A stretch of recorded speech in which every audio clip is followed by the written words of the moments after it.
Alright, I am Killer Clown. You may notice me from XTM. I'm Rin, the host of the show, also known as Dead Man. Alright, I'll start off by having topic number one, fun fact of the day. Did you know, on their debut of the year that they came out, the Xbox 360 sold 28 million units, followed by the PS3 with 22 million units, and then topping mainly both of them combined is the Wii at 50 million units. Now, these sale things are usually by date, right? They are when they first came out, so it's not up to date. Speaking of the Wii, we gotta start off with a review for Legend of Zelda Skyward Sword. Now, I got a sword in my pants. but my sword's longer than your sword. It depends. Yours is probably sheathed. I'm carrying a samurai sword. Thank you. Katana. So you're saying? Alright, Legend of Zelda Skyward Sword. The last good game for the Wii, supposedly. Okay, the only good game for the Wii besides Brawl. You always have to give credit to Brawl. Yes, always Brawl. Now, unlike other Zelda games, Link and Zelda are actually childhood friends from the beginning, and there's no mention, absolutely no mention of Ganon. Absolute. As for the graphics, it's a nice mix between the past two console games, Wind Waker and Twilight Princess. And as for the gameplay, the controls are pretty unique. Pretty much every tool that you use, you have to use a remote, and you have to have sensor plus. You do a vertical slash, it does it perfectly. You do diagonal, it does it perfectly. You do a horizontal slash, it better be fucking accurate. Because it tends to screw up with, when I do this, it does that in the game for some weird reason. The camera, it's kind of bad. It's like it's stuck in the 1990s. Now, the boss fights are actually pretty unique.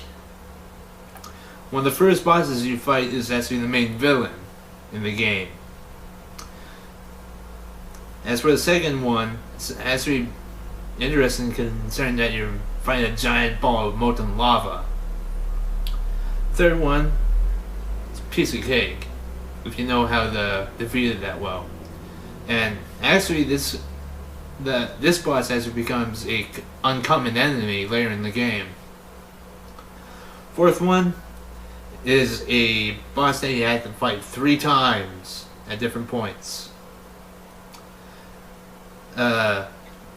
The fifth boss during the game is this huge artificial mechanical being. Huge swords.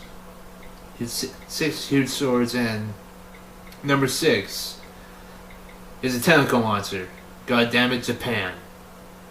Now I won't go into the other ones because you have to play it yourself. The items are actually unique. Like I said, there's actually there's a 8 maximum total of items that you can hold at one time. These are just only for like potions, shields, and extra bags for your equipment.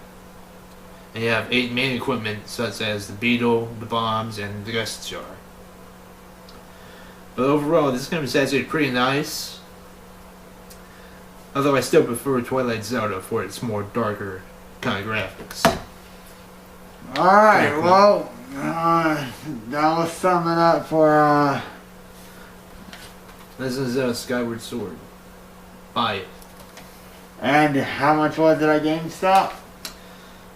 Crap, I forgot. You forgot. Yeah, well, I bought this like a couple weeks ago, but Alright, well, topic 2.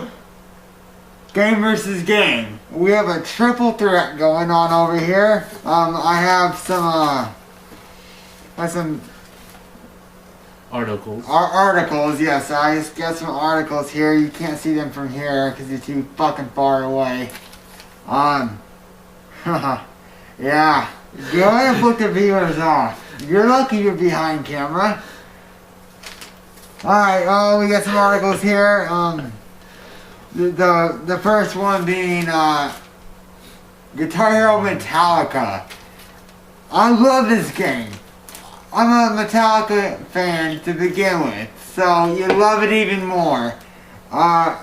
Guitar Hero, I don't like so much, but the band sells the game. Guitar Hero does not sell itself. The band sells it. You want to play the band, not the game. Because, alright, I got Metallica, Guitar Hero Metallica versus Green Day Rock Band. Really? Green Day? I only like a couple of songs, to be honest with you. I don't really like the band at all. But Rock Band is a good game. Downloadable content, the DLCs are awesome. They got any kind of band you'd really want.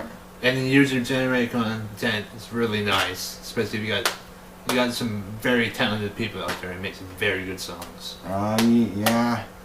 Well, let me tell you. And versus. Be those Rock Band. Now we got a triple threat going on here. We got classic rock. We got, what do you call it? Emo music. And we got rock and roll. Now you got Rock Band, Guitar Hero, and Rock Band. It's pretty one-sided now. It's pretty much one-sided to you're gonna headbang or play with your father and have fun with him back in his times of music, or do you wanna play Green Day like a little emo?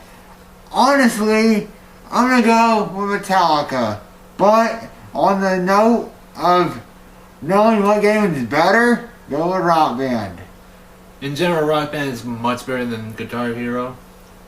But what about Rocksmith?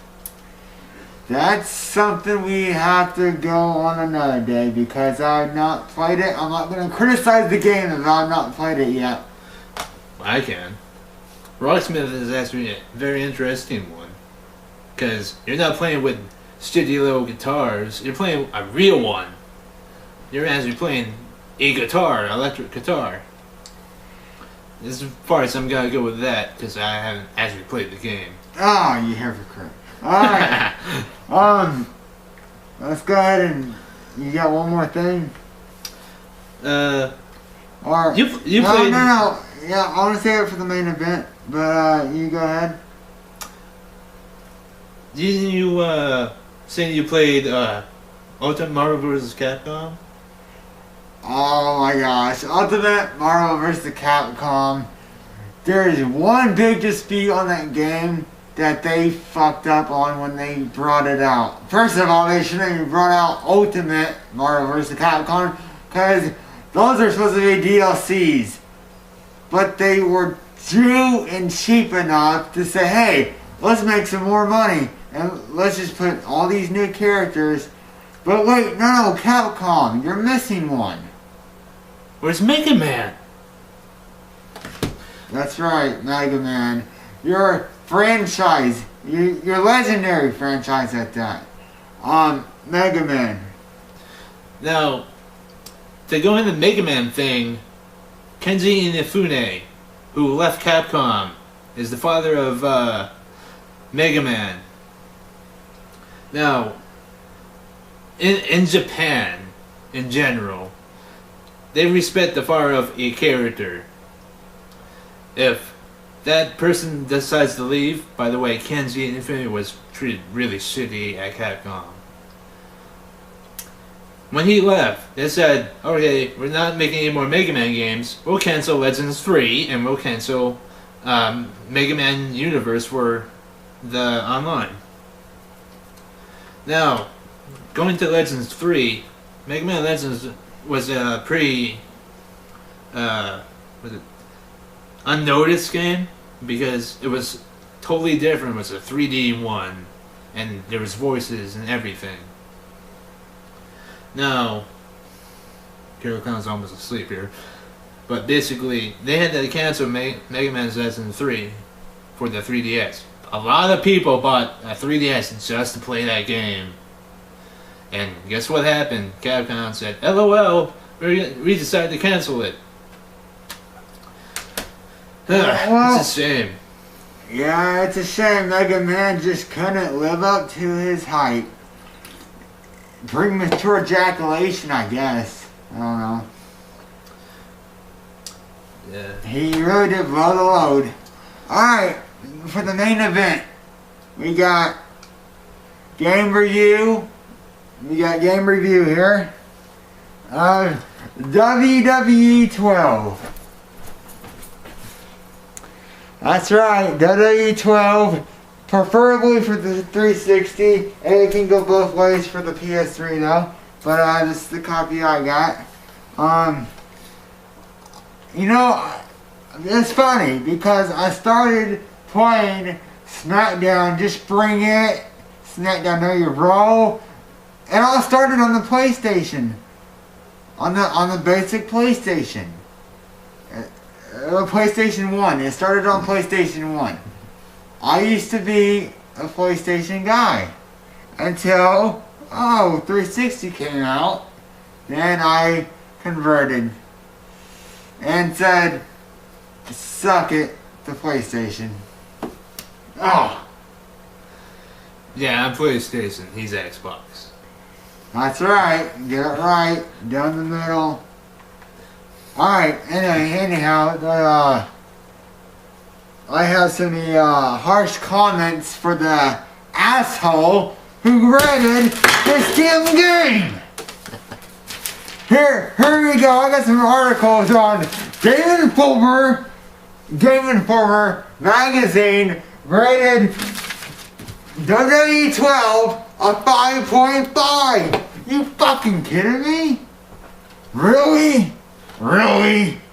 Okay. Let's rewind it a little bit. SmackDown vs. Raw 2009. The rating got an 8.5. Okay, that's decent, alright? It's decent. It's a role-playing game. You got your campaign, you got your credit guy, going to Road to WrestleMania, getting started. Good. And might add, these games are good achievement getters. You just gotta follow your superstars and their Road to WrestleManias. Now, they could have changed it up with WWE 12, but that's not why they should have gave it a 5.5.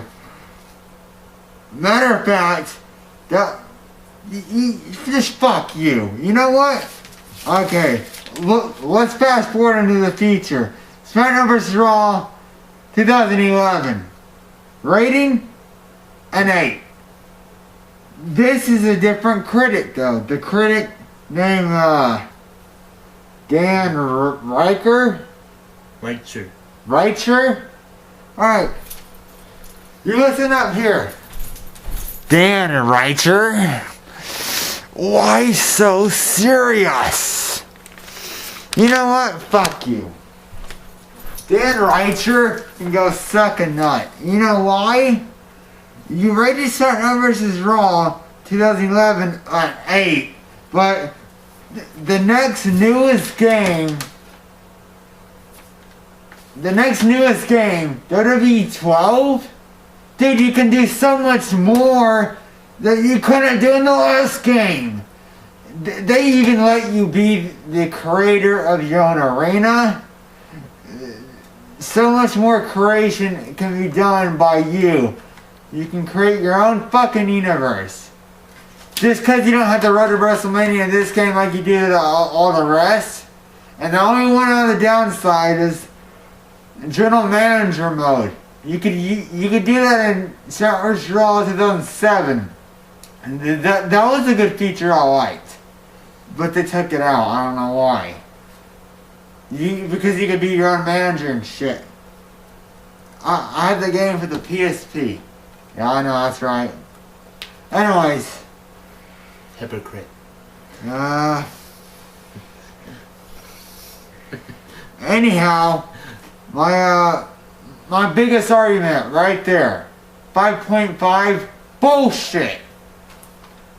I give it my rating as a wrestling fan. I give this game an 8.5. That is a very unbiased review. I'm proud of you. Also, on that note of bad rating, I believe Game Informer also rated Duke Nukem Forever, a long anticipated game that had a lot of hype, a 3. A 3? A 3. Oh, but there's more. Now, the person who rated the game was a female intern who was a bit too young for Duke Nukem and didn't really get the jokes and, blatant sexualism in it and picking up turds. The PC version of the game was badass. Yes. And it's a game that you have to play on the PC. You cannot get a console version of this game. Oh yeah. Now, a other reviewer who talked about this topic actually got in contact with the editor-in-chief of this magazine. And funny thing is, the woman who reviewed this game actually talked to the game reviewer and said that she was a fan of him. And that's interesting, and that's hilarious. Also, that editor-in-chief is gone from Game Informer. They always say it's, you know who you blow is how you get to the top. That reporter, that editor bitch, got to the top, and then she blew it, because she didn't know what the fuck she was doing. Yes. Alright, because there was a dude, and you're making fun of his gender.